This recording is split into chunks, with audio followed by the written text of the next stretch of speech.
Farm for Profit Podcast. Take a listen, have a blast. Farm for Profit Podcast. Learn about farming while having a laugh.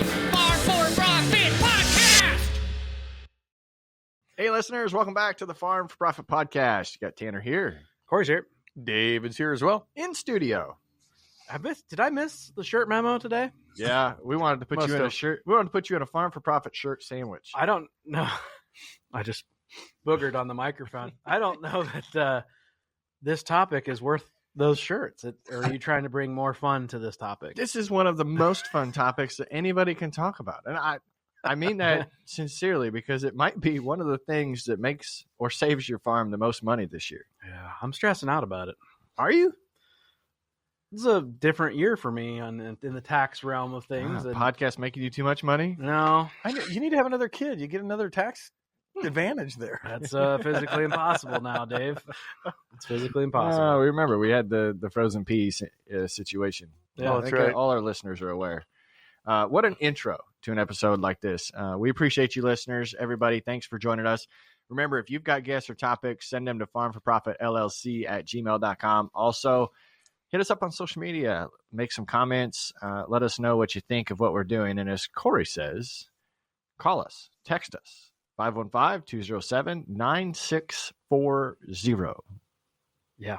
I just stole your thunder. You did. I'm trying to look and see if I got like stuff in my teeth. Tanner just made me wolf down a I did not Casey's make sandwich. you wolf down. You had to go take care of your wolves, Wolves, and then baby wolves. come back. Yep. So, Dave, I know you're full of questions on this topic, and our job today is to make tax planning and updates as far as the tax season goes as interesting and as exciting as possible. Are we going any certain tax direction? We're going all tax in that direction. Agricultural tax. We're going to focus on that, but I think there's going to be some key things because most of our listeners also run businesses. So not only just farmers, but have businesses too. So it's my pleasure to introduce to you Scott Snow, CPA. He's currently in Phoenix bragging about the weather, but he is with Provision Wealth Management. Welcome to the podcast, Scott. Thank you. Great for having me, guys. You look comfortable. I am very comfortable. Is that the pre-tax season comfort? It is. It's the after October 15th comfortable night time. So, yeah, once you get past that extended deadline, then things get a little more comfortable. Good. So first, let's launch into who you are, what kind of experience you have, and then we'll start peppering you with some questions. That sounds perfect. So, again, like I said, Scott Snow. I'm a CPA here in Arizona. I had a practice up in Idaho for about 13 years, and then I moved back about 20 years ago to Phoenix and joined Provision here. We specialize in really entrepreneurs and real estate people, and that includes farmers because farmers are entrepreneurs just like anybody else trying to run a business and make it work. And we really just specialize in tax. That kind of stay in our lane as far as tax planning goes and just being proactive because, tax planning oftentimes is all reactive, and we don't want to be that way. So we try to be as proactive as we can. So that's kind of a little bit of my background. Like I said, I am enjoying the weather here. 75 in Arizona today. It's pretty nice. So, but the idea that what Provision does, like I said, we just specialize in tax.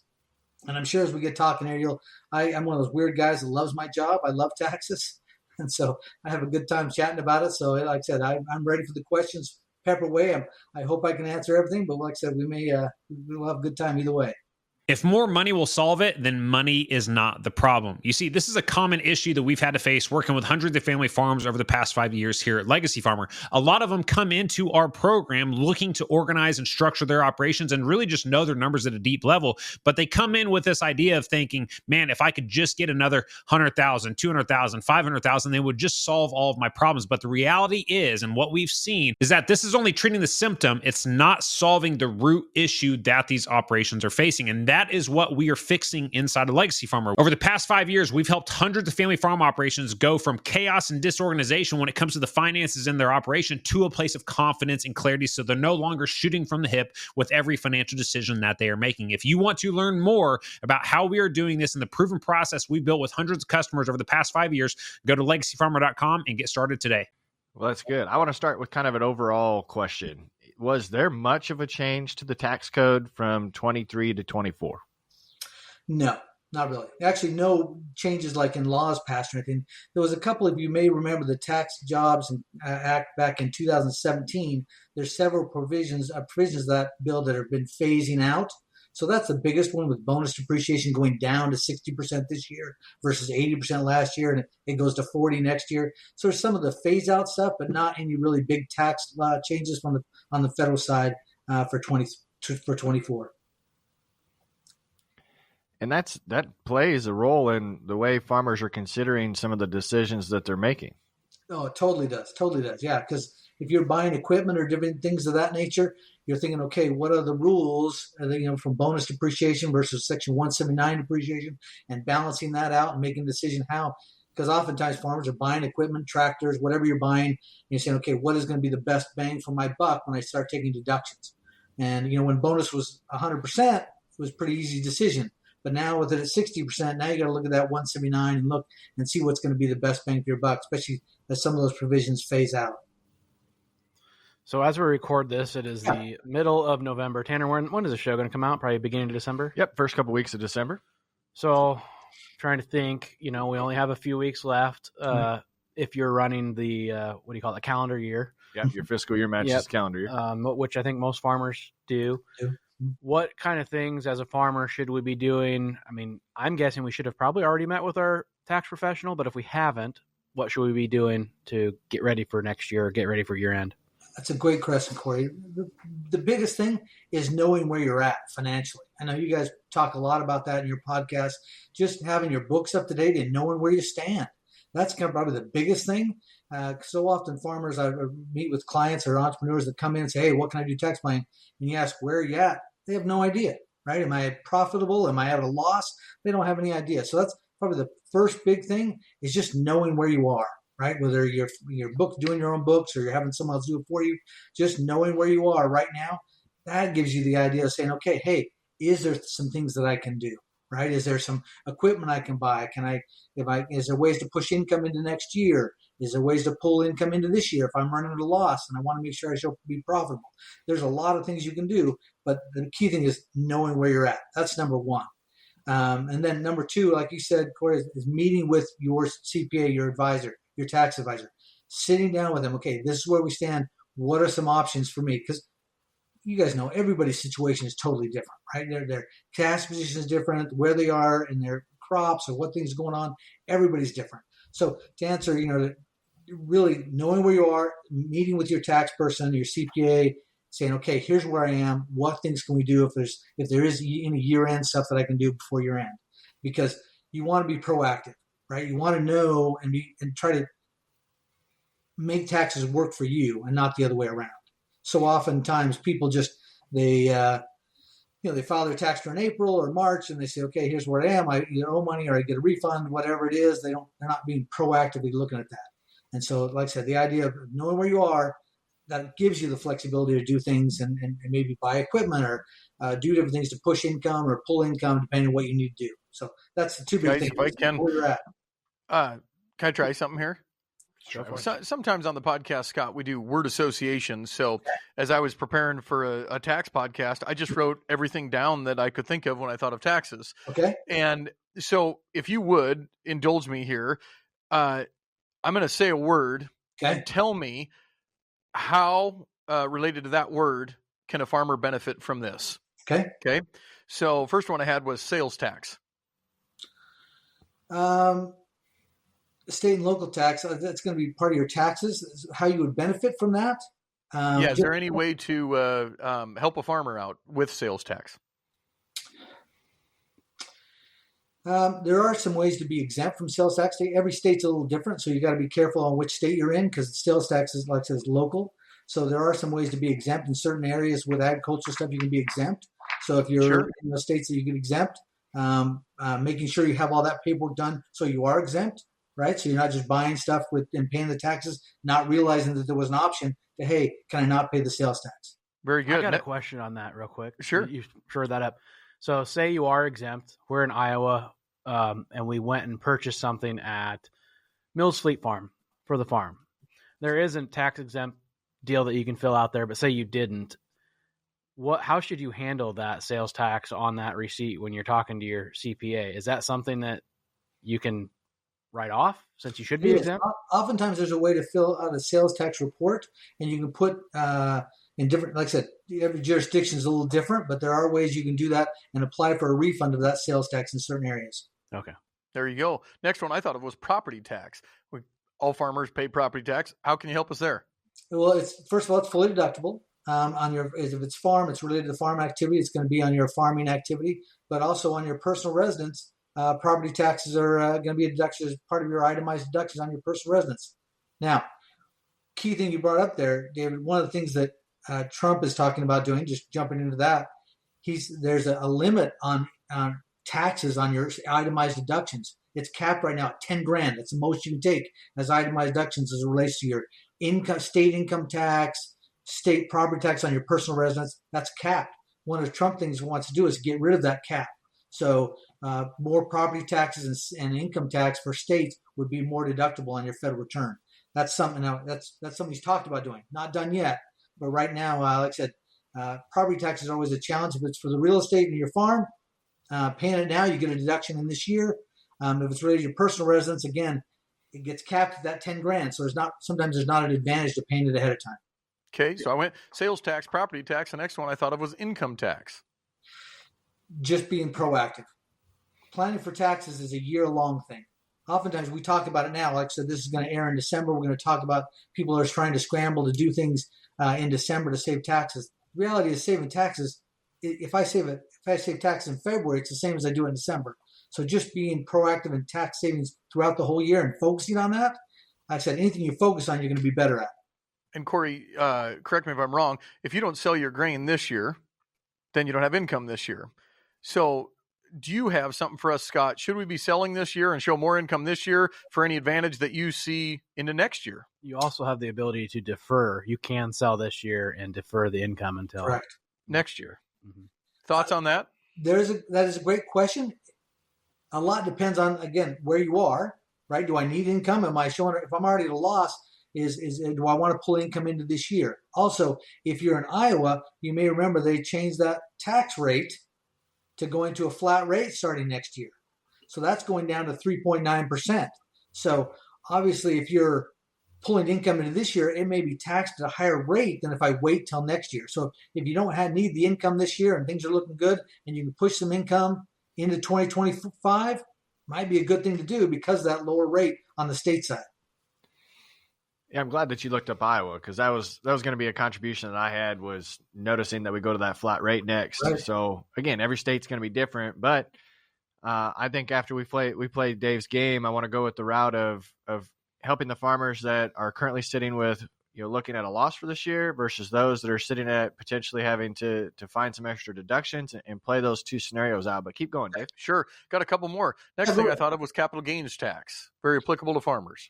Yes. Capital gains, as you know, is capped at a match rate of 20%. So it's going to be when you sell property or sell anything with a capital gain, that's going to be a match rate of 20%, but it could be lower depending on what tax bracket you're in.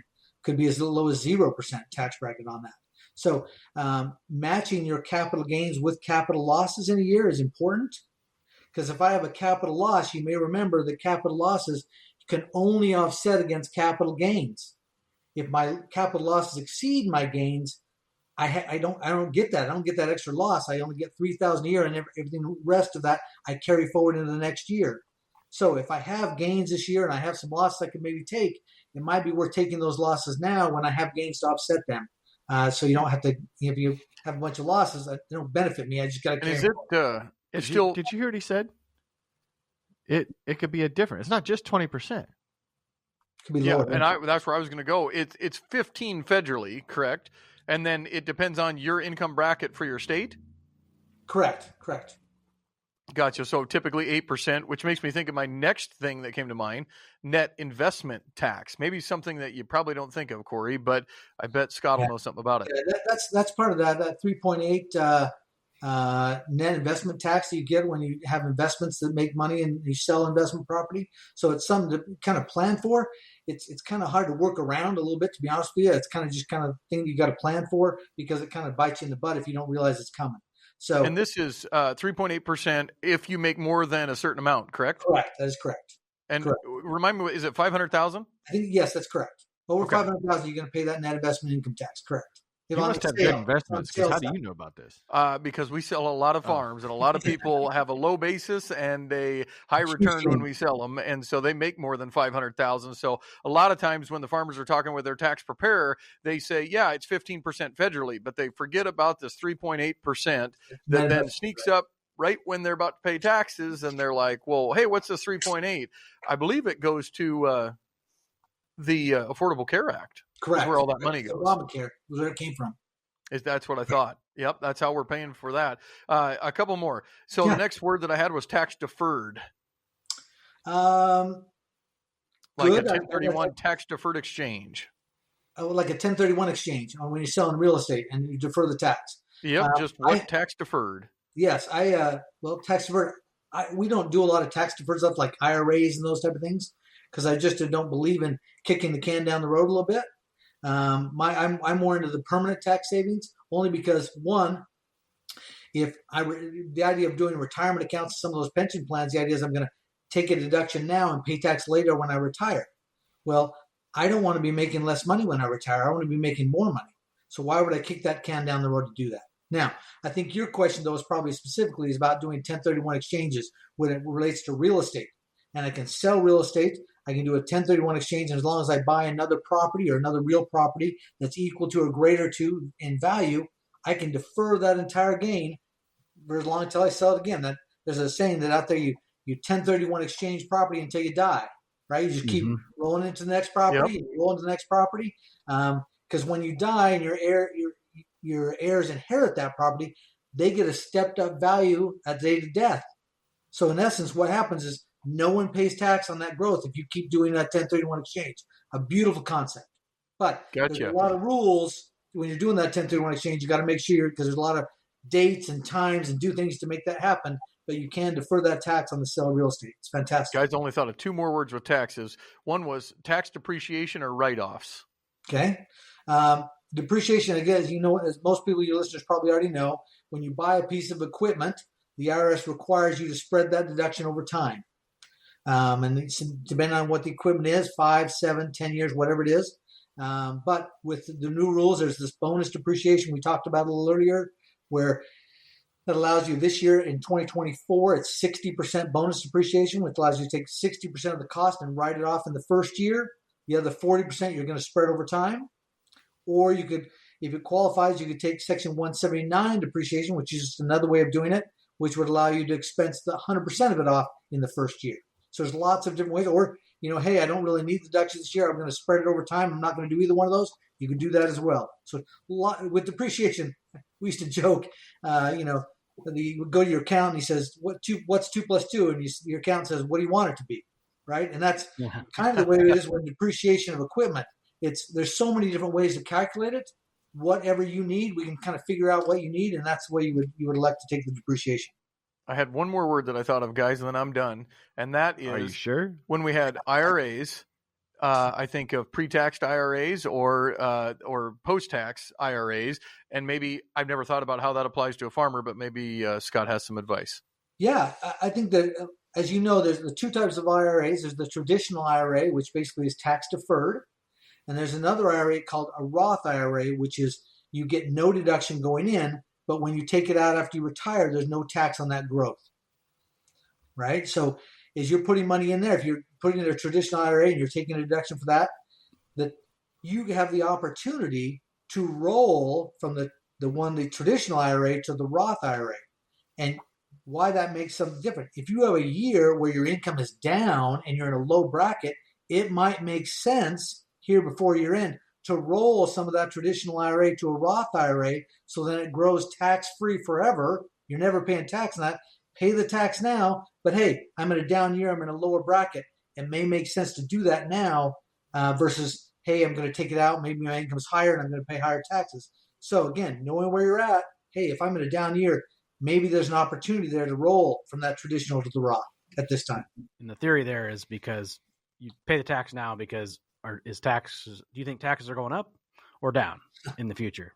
I don't know. I just came up with like 19 words with tax, and it just proves we're overtaxed. That's all I got to say. Sadly, it is your biggest expense every year. Probably your taxes are big, and they're huge. When it comes to your personal your house payment, your taxes, that's probably the biggest expense you have. Everybody has. It's a big number. But there's a lot of laws and tools that a lot of people don't know about that we can manage taxes, right? And make it not so burdensome. Is that a word? Burdensome? It's going to be a word now. Yeah. You think about the tax code, there's a lot of pages in the tax code that talk about what's income, but 90% of the tax code is what's deductible, right? The key thing is focusing on that side of it, not just the income side, saying, okay, how can I make things deductible? That old saying that you want to change your tax, you change your facts. How can I change my facts so I can be in a better tax situation? Tax and facts. Yes. That's what we're going to talk. It's a Facts Dr. Seuss book. Facts about tax. That's going to be the title of the episode. Okay, so now let's go into the scenarios I kind of alluded to earlier. Corey, in the last couple of years, farmers have probably been in a position in which we've been looking to defer income into the next year. Mm-hmm. This might not be that case for every single producer this year, right? Correct. Okay. So let's first start off, Scott. What are like 2 or 3 tools that we can use if we're still in a position to where we're looking at a income surplus in which we will have to navigate tax amount in some type of a form or fashion? What can we do to reduce that?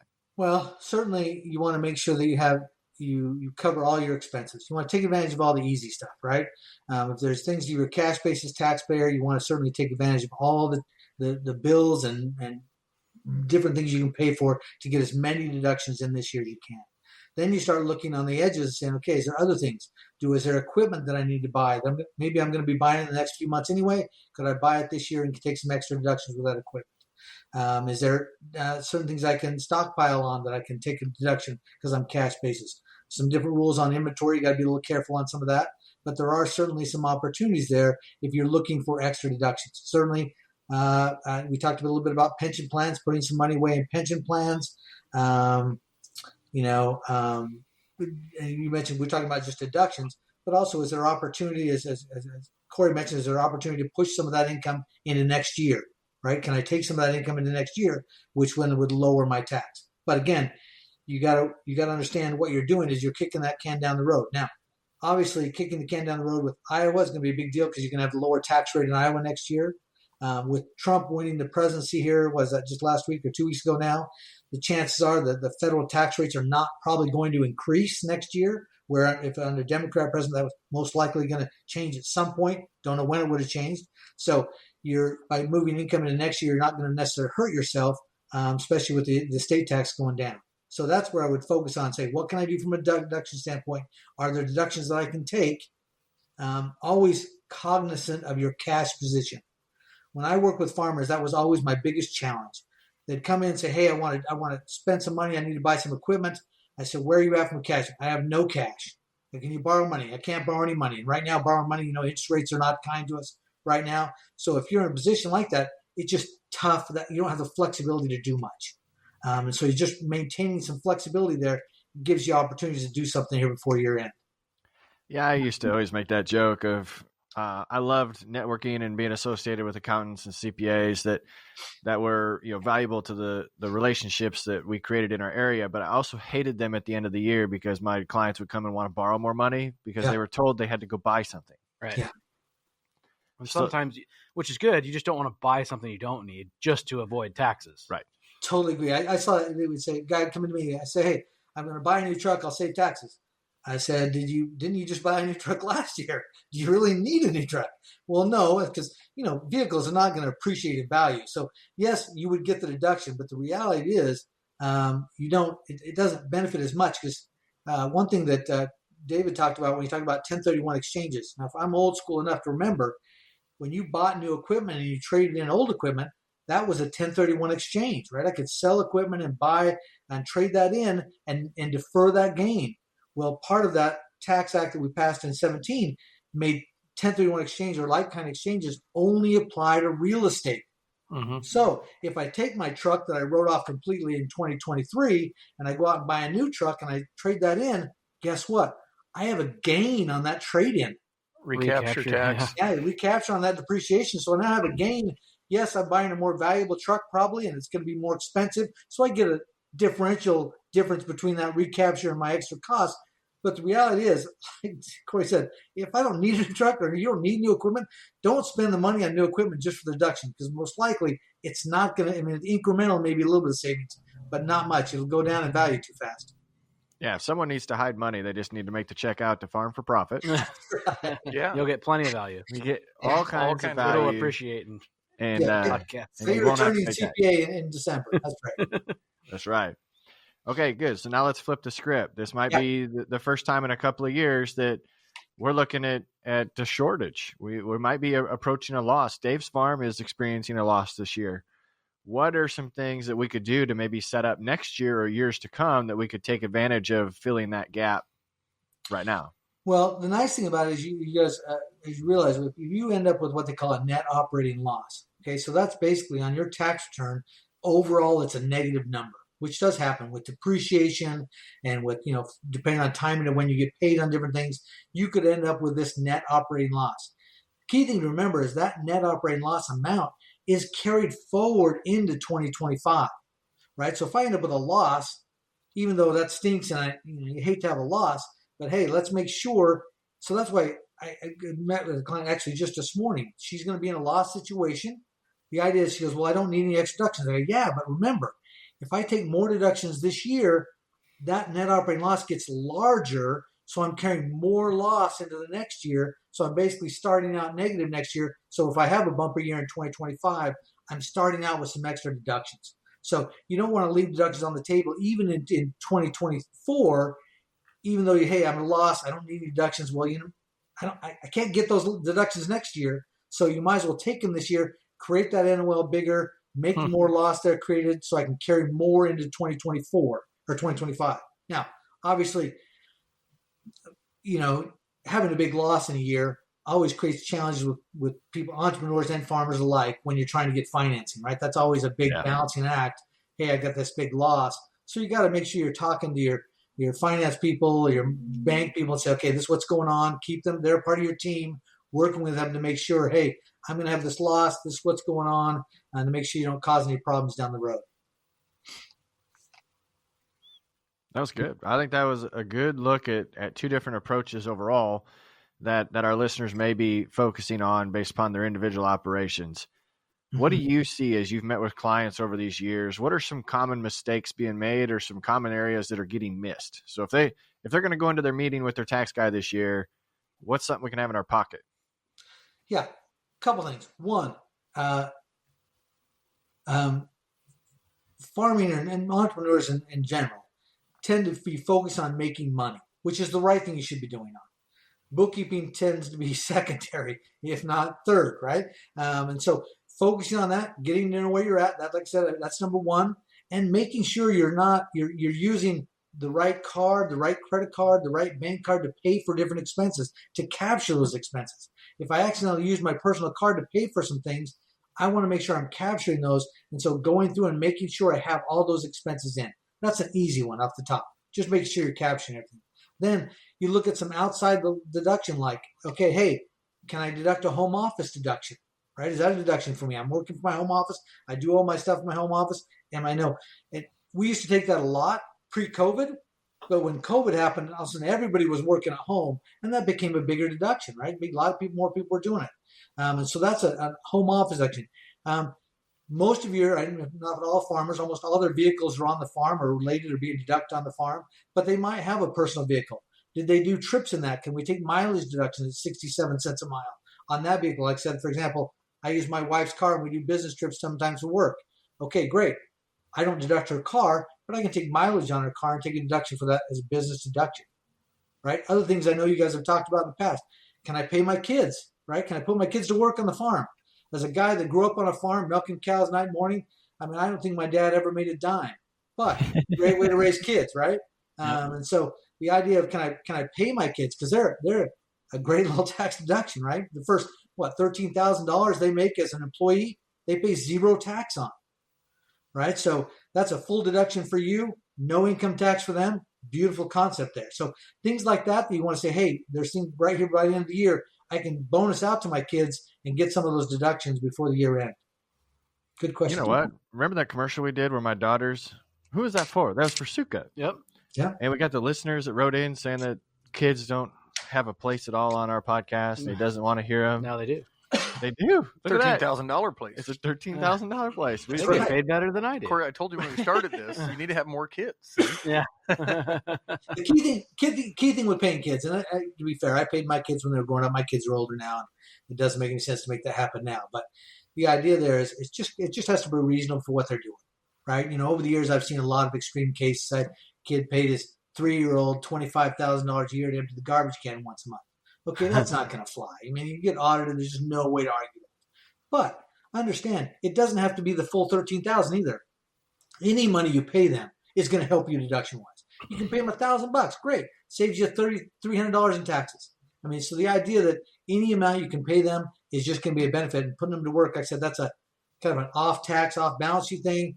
Putting them to work, they get the money, they put it in their own bank account. You teach them now how to deal with money, how to handle money, what to do.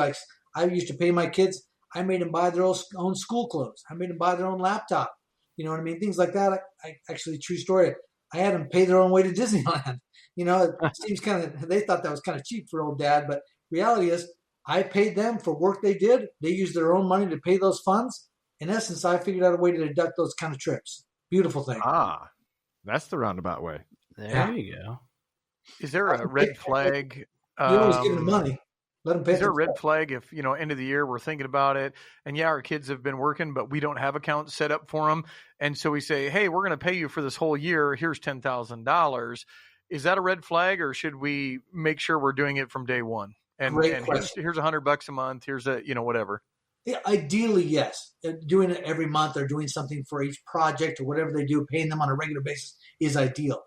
But when reality is, if you make a list out, okay, this is all the things they did this year, and I'm paying them $10,000 as a bonus. Because think about it, on your payroll reports or on an income tax return, it doesn't ask when it was paid. It doesn't say, hey, was this paid in January or was this paid in December? It doesn't say that anywhere. But the reality is you need to, hey, this is what they did. It's got to be reasonable work for what they're doing. And what that reasonableness and whatever that is, you can bonus them out of the year. Sure, you can do that. Speaking of red flags, you brought up audit.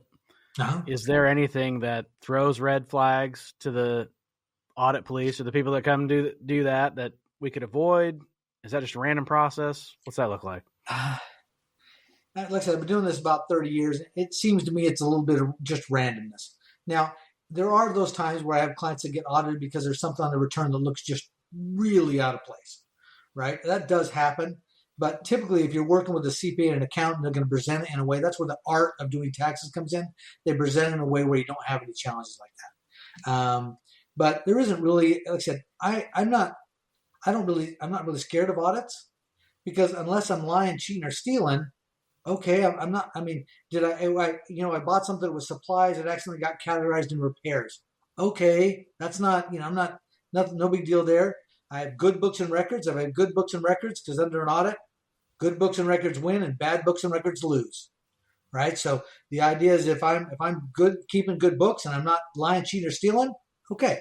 I mean, if I have huge depreciation expense because I bought a big combine, great. I have the receipt. I know I bought it. All that stuff's good. If they want to audit me because of that, have them come see me. I mean, even if you have bad books and records, I feel like everything is so digital now. You have a copy of every credit card statement. Good. Yeah, check, at your bank account. You can see what checks you wrote and all that. Like, I feel like it'd be almost hard unless you're paying cash from drug money that you sold or something like that. Yeah. How important is it to have the receipt that goes along with the credit card statement? That's a good question. The answer is the IRS put out some rules years ago and basically said if it's below $25, doesn't matter, right? Anything higher than that, which pretty much now is everything, it's hard to go anywhere without paying $25 anymore. I always just keep a receipt. I keep it in a file in my desk. Like I said, I have the canceled check or the credit card that's going right into my QuickBooks file. So it's already documented there. So I have this file full of receipts that I never look at again. Hopefully I never have it. But if I have it, I have it. It's just a way to have extra backup. And the reason is using a simple example of why.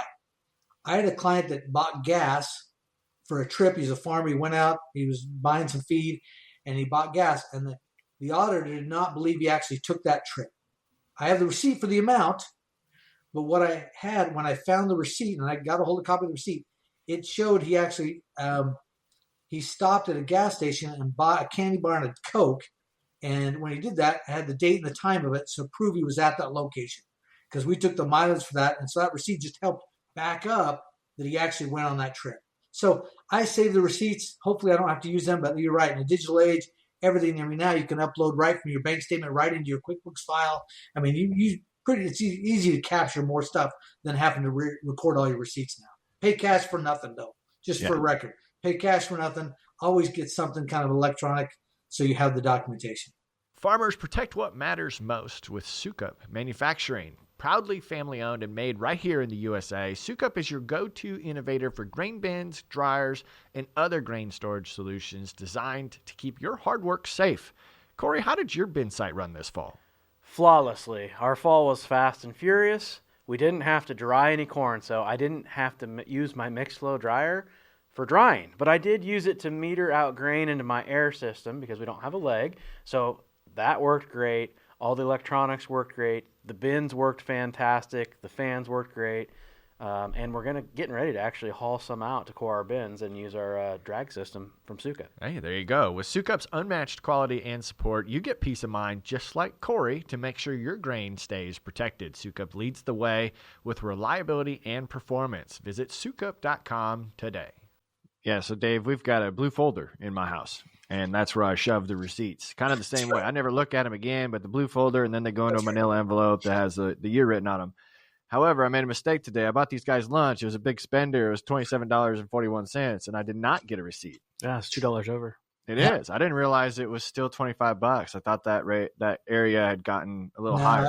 Yeah, like I said, I've had audits over the years. I've been audited most times. That kind of dollar amount, no one's going to raise it. I mean, digital stamp though, Casey's Rewards. Oh, that's true. Yeah, there you go.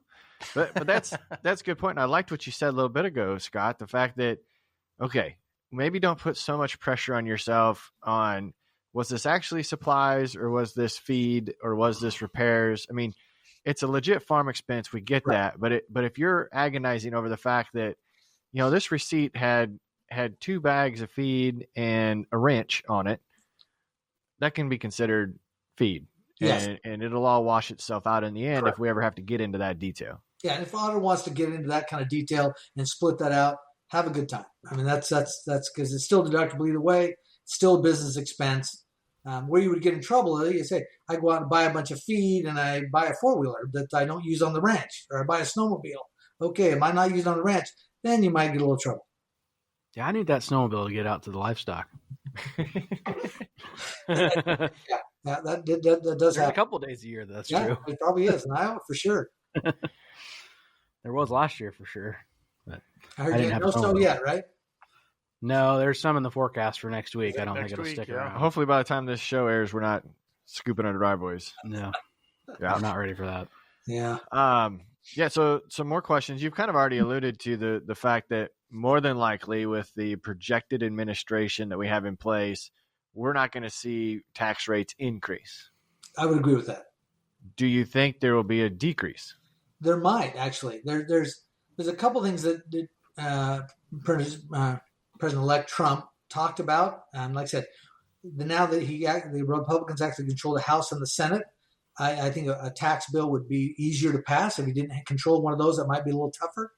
So I think there's some things, but again, a lot of promises made. We'll see what actually ends up, in a tax bill, because tax policy is super complicated. It's not just simple, hey, I want to do this. There's balances and things that you have to balance out with some things. Things like, I know one of his promises, he wanted to make your interest on your automobiles deductible as an itemized deduction. That'd be really cool. No one can't deduct that interest now. You can deduct your home mortgage interest, but not your auto interest. That would be cool. He's talked about removing that. I mentioned earlier that state and local income tax, that 10,000 cap. He's talked about taking that away. So your state tax would be fully deductible, whatever that amount is. He's talked about the bonus depreciation. Remember, it's 60% this year. It's going to 40 next year. He's talked about making that back to 100% next year. Now, what the timing of that would be, oftentimes with deductions, they would go retroactive.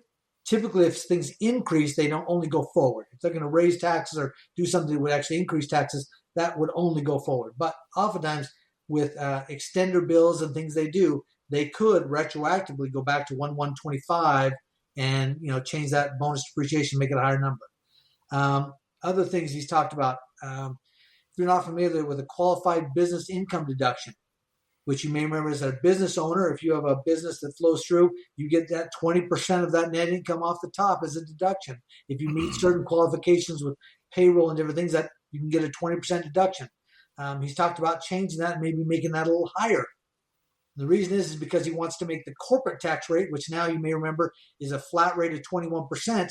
He wants to drop that to 20 or maybe even 15% on the corporate rate. So in order to balance that out, because the corporations have a lower rate, he's saying, okay, the flow-through businesses that go, flow through to your personal returns, he's making that QBI deduction higher to balance that out for the business owners, whether you're a corporation or a flow-through entity, you'd get the same benefit there with that QBI deduction. So those are some of the things he's talked about doing. A lot of the expiring other tax provisions he's talked about, the 179, the bonus, those are the things that he's talked about doing. What he actually gets passed and how he balances it all out, we'll wait to see what happens. But certainly I think with him being president, I don't see taxes going up. I only see maybe some reductions, at least for the average person. I'm hoping there's some reductions. They want to increase the child credit. We talked about having more kids. Certainly they increase that child tax credit would be a benefit to some people. That's another thing that he's talked about doing. Question for you. Yeah, go ahead. Of course, maybe it's just political ad, but overtime. Farmers work a lot of long hours. Is there a way that they can say, yep, I work my 8-hour day and I'm still going, and now we're drying corn, now we're et cetera, this is overtime. It is not taxable under Trump's promises anyway. Great question. Probably there'd be because you're getting a salary if you work in the business and it's not a Schedule C, it's an S corporation, for example, in operation, and you're taking a reasonable salary out of there. Could you qualify some of that salary as extra overtime work?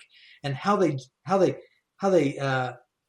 track that is going to be really interesting to see how they do that. That's what I was wondering. I mean, Corey, you were going night and day because the weather was right, and so you went. Probably have to log your hours of some sort. That's what I'm wondering. But then what do they do when you're at the lake all summer?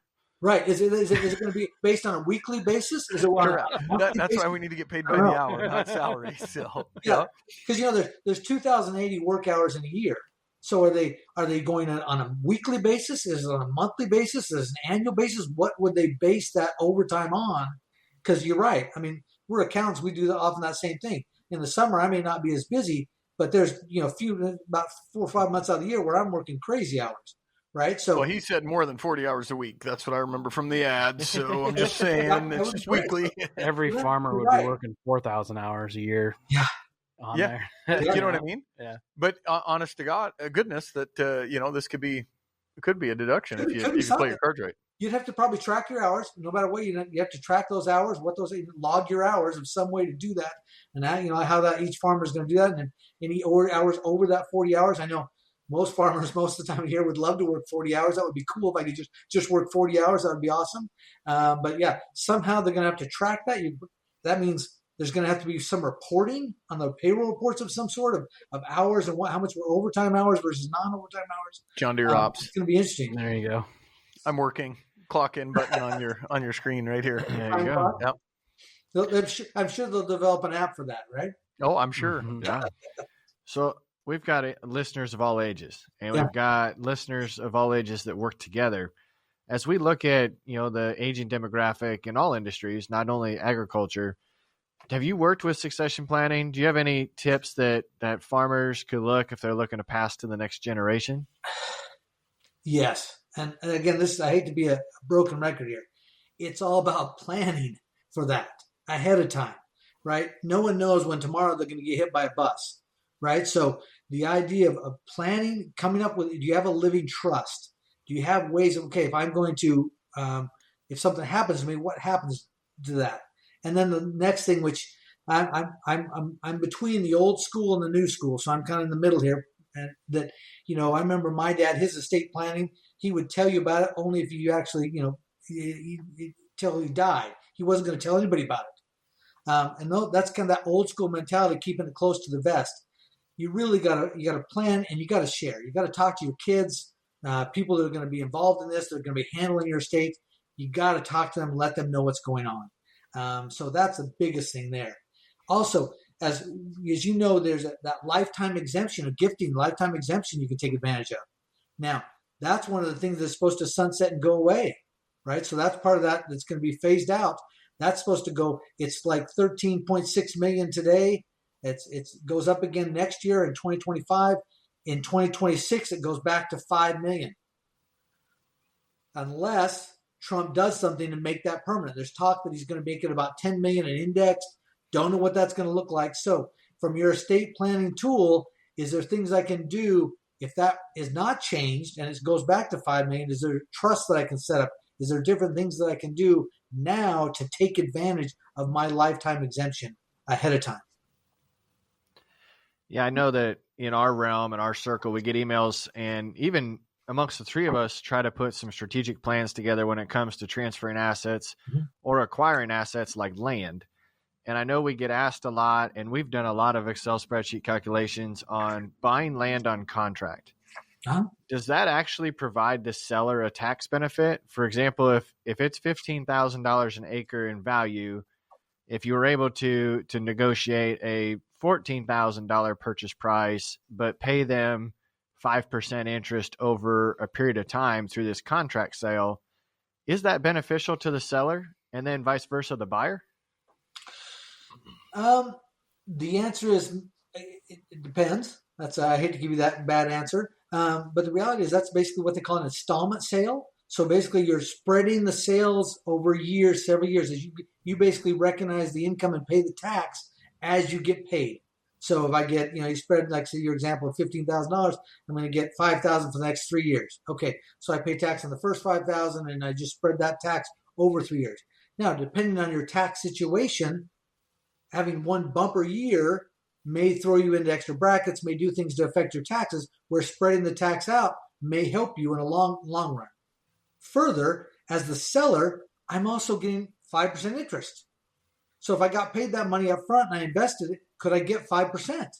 If I can, or maybe I can get 10%. Well, then maybe it may make more sense to take the money right up front, invest that, get 10%. But if I don't have any other good avenue to invest that money, I'm going to get 5% on that money. That's a win for me. I get extra, right? I'm getting extra money because I'm holding that contract. Now would that interest? Would that interest income be taxed at a different rate than the capital gains income? Correct. Good call, Tanner. The capital gain on the sale price, but the interest is just ordinary income. Whatever your bracket you're in, that's just ordinary income tax. You're correct.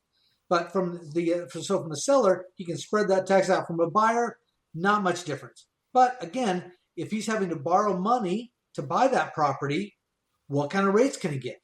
Right? With interest rates not being very favorable now, there may be an opportunity to say, hey, I'm going to buy your farm. I'll give you 5%, because if I have to go borrow money, I'm getting 7%.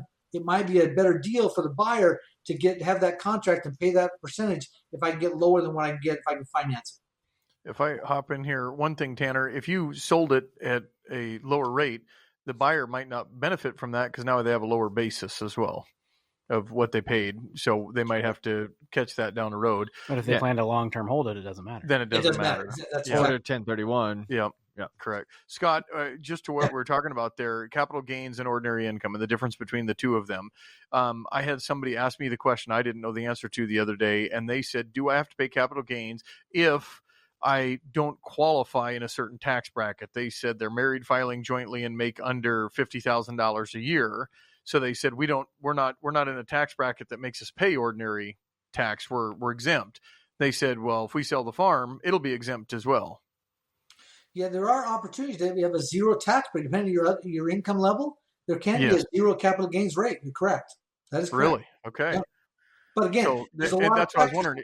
Is there a year that Corey, if he knew he was going to have to pay capital gains, could he show zero income that year to be in that lowest bracket to accept the capital gains that year so that it zeroes out too? Correct. Wouldn't they maybe look back at your past years and go, yeah, you've made money every other year. Why is it this year that it's zero? That's the audit risk you run no matter what you're doing. If you're running a business, you run that audit risk of them coming in and say, hey, is there something nefarious here that looks kind of funny? But as long as it's straight up, you're good.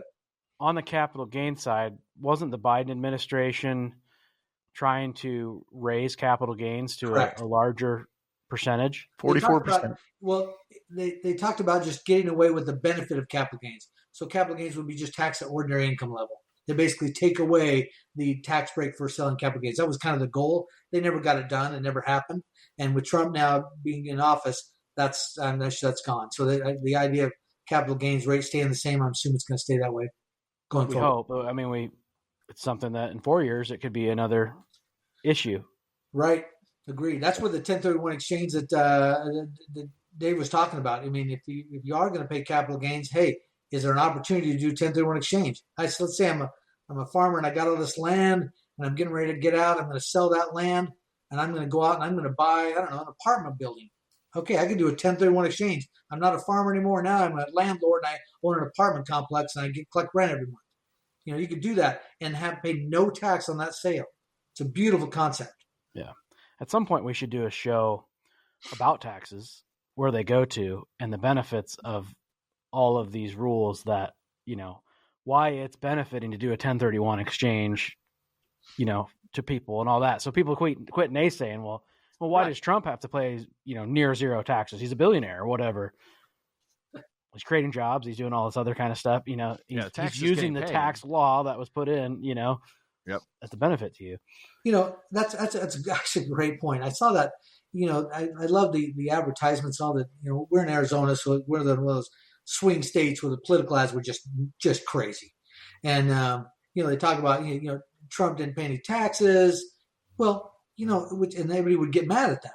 Well, the reality is when I work with clients, that's my goal, right? Yeah. I'm trying to have you pay no taxes. So I found it really as paying no taxes, like that's a bad thing. If I'm using the tax law to my benefit and I can lower my taxes in a straight up way, why would I not do that? Right? You should be doing that. But the idea of saying, well, I just want to pay taxes because I'm a good human being. Well, really, I don't really go by that law. I mean, like I said, I want to save as many taxes as I can now. If I kick the can down the road a little bit, maybe, but permanent tax savings are where it's at, because you're right. I mean, if I can use depreciation things to pay no tax, that's where I want to go to. Yeah. Well, I've only got one question left on my side, guys. I know a lot of our listeners trade services. Yeah. I'll go plant your field, and then the neighbor decide they're going to come and harvest the field, or I'll come bale your hay in exchange for you doing chores or loading hogs. How does that work? Should we be keeping record of that, or is it pretty much fair as fair? Really, technically, it's just though you traded cash is what it comes down to. I know I am a realist as well, because I know a lot of that stuff is kind of off the books, right? It does happen. I'm not going to say it doesn't happen, but the reality is when you have a transaction like that, you would value each one of those services, and that would be income or expense depending on what you do. That's what should be done, and I encourage my clients to be straight up. I think there's ways that we can tax plan and get around taxes that don't have to be under the table type, paying people on the table and doing that sort of thing. But you're right, Tanner. The reality is there should be a value affixed to that, and that's what you would pick up, either income or expense, depending on what side you're doing. Now, theoretically, it would balance out, right? So if his value is the same as your value, you get an income expense for the same amount. It's really a wash for both of you. So we're going to have to figure that out, Corey, because I know that you trade out being my friend in exchange for an opportunity to be on the podcast. So we're going to probably assign a value now, so I can actually have real friends and a value tied to that. Yeah, it's a very high friend fee. That's yeah. I had a buddy in college. Scott's not going to comment. I'm sitting here with all my friends too. I'm just the friends dues. The friends dues. Well, Scott, this has been a pleasure. Actually, I did find this tech show enjoyable. I felt like I learned a little bit, and I think our listeners are going to let us ask our questions as well. You didn't say you had any more questions. You didn't always ask questions. You didn't ask. Corey, that's what he does. That's his MO. We did a show earlier this year revolving around Section 180. Yes. With Boa Safra. Mm-hmm. Have you dealt with that? I have just a little bit though. The idea that you're basically the idea is if I buy land, I want to get it tested right away, right? You don't want to do anything to that land ahead of time. You get it tested, and if that fertilizer, the nutrients soil content, if it's higher than what the medium is, you can actually get a deduction for that extra on so many per acre. It's actually a really cool tax law that probably a lot of people forget about. Is it a tax credit? No, it's a deduction. It's a tax deduction. Yeah. Tax deduction. Yep. Reduction. Whatever. Yeah. Okay. It reduces your taxable income. Right. Yeah, So that was an interesting concept. We did that show, and I wanted to ask that because it was actually polarizing for a lot of people on social media that you can't write off land. We weren't writing off land. Oh. It was a tax deduction on the nutrient load in the soil because it's like a bank, right? Like you can draw from that growing crops, or maybe it's a mineral or something like that you can mine type of a deal. But you will have recapture if you sell that farm. Yep. But the idea that you could, like I said, if you get that tested right away when you buy it, and if you can get that nutritional value, that extra, I always think the way I always thought about it is if I bought land, I put fertilizer on it right away. Well, obviously, if I do that, I'm going to get a deduction for that when I put it in the ground. Mm-hmm, Right? So that's in essence what you're doing. If that's already at the median level, anything above that, I can take a deduction for that extra amount. So it doesn't look like I'm cheating, like I'm writing off the land. All I'm doing is writing off that extra value in the nutritional level. Right. That's a great concept. Good. That's a good one. A lot of people forget about that one. Yep. All right. I'm good, Tanner. Dave? Yeah, I have. Wrap it on up. Are you sure? Wrap it on. You just didn't ask me. Usually Also, this is one that I think is less discovered. I did have it in the notes and hadn't decided if I was going to ask about it or not, but there are conversations being held around farmers potentially being able to use a research and development tax credit. Yeah.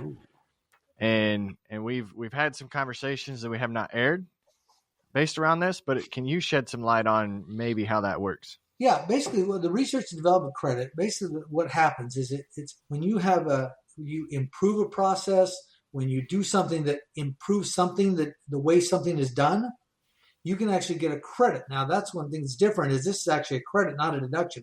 So it would be a credit right off your income tax for that amount. There are companies actually that will help you put this together. They pull the information of what you're doing. For example, if you knew way to plant a field or a new way to do whatever, if it's a new process that you developed or you improved upon, that improvement or the cost to make that happen, you can actually take as a credit, as a research and development credit. But it has to be something that exists and you improve it, or it's a new way of doing something, or it has to be something that is making something better to get that extra deduction. But what's cool about it, now, keep in mind, I can't take a credit and a deduction for the same dollar, right? So if let's say I get a $10,000 research credit, that means my expenses are actually going to go down by 10 grand because I can't take a deduction and a credit for that same dollar. So what often I was confuses people, hey, I get a 20,000 research and development credit, which is great, but my income went up by 20 grand. Well, what happened? Well, because I can't take the credit and the deduction for the same dollar. Now, let's be honest. Credit is by far better than the deduction, right? Because the deduction only saves you whatever tax bracket you're in. A credit, that's dollar for dollar coming off. So if you have something that you've done, a process that you've done, or you've improved something, hey, I'm doing this differently than everybody else. There are firms out there that they do the necessary legwork, because if you do take this credit, that documentation to provide it, if the IRS ever comes and audits you, you'll have to provide, hey, this is what I did, this is how I did it, this is what the costs were related to it. There's companies out there that put that together and can get a great deduction for that credit. That credit is fantastic. But if you're more interested in that, reach out to us. We actually have some connections in that realm. Yeah, we've got some good connections and some good information. We're not holding it hostage. We're figuring out the best way to release as far as that goes. But I'm going to say it again, Scott. Thank you. I appreciate you, your mentality, your energy for making a show like this relatable and in my opinion, fun. Yeah. You guys got a challenge for our listeners? We used to do that, and then we kind of stopped doing that as far as it goes. Scott, while they're thinking of a challenge, why don't you let us know how we can get a hold of you, get a hold of Provision, Thank you. Go that route. Yeah, provisionwealth.com is our website. You can go there. You can reach out to us and talk to us. Like I said, we are all about the name Provision actually came about because we wanted to be proactive. We don't want to be reactive. And the idea of, hey, I'm going to be proactive with taxes and not just because taxes, the scary part about taxes is the not knowing, right? You're going throughout the year, you're not keeping your books up. You may owe 100 grand, you may not, you may have a little loss. But if you can do your bookkeeping, keep up. I know a lot of people use that, the fractional CFO services or different things to help you with your manage your finances and different things you're doing. If you can stay up on that so you can be proactive and know what you're doing, it's fantastic because that's really the game. Because y'all playing the game to reduce our taxes. What are we going to do to be proactive to make that happen? But yeah, provisionwealth.com is where you can get a hold of us. I love it. Thank you. You guys come up with a challenge? I did. So I would challenge all of our listeners to ask their tax accountant if they might qualify for any Section 180 deductions. And if your tax accountant doesn't know about it, then I challenge you to make sure you have the right accountant. That's great. If you go to your CPA and you're having to come up with all the new ideas, you may want to think about going to someone else. Yep. Yeah. Looking up provisionwealth.com. So thanks again, Scott. We appreciate it.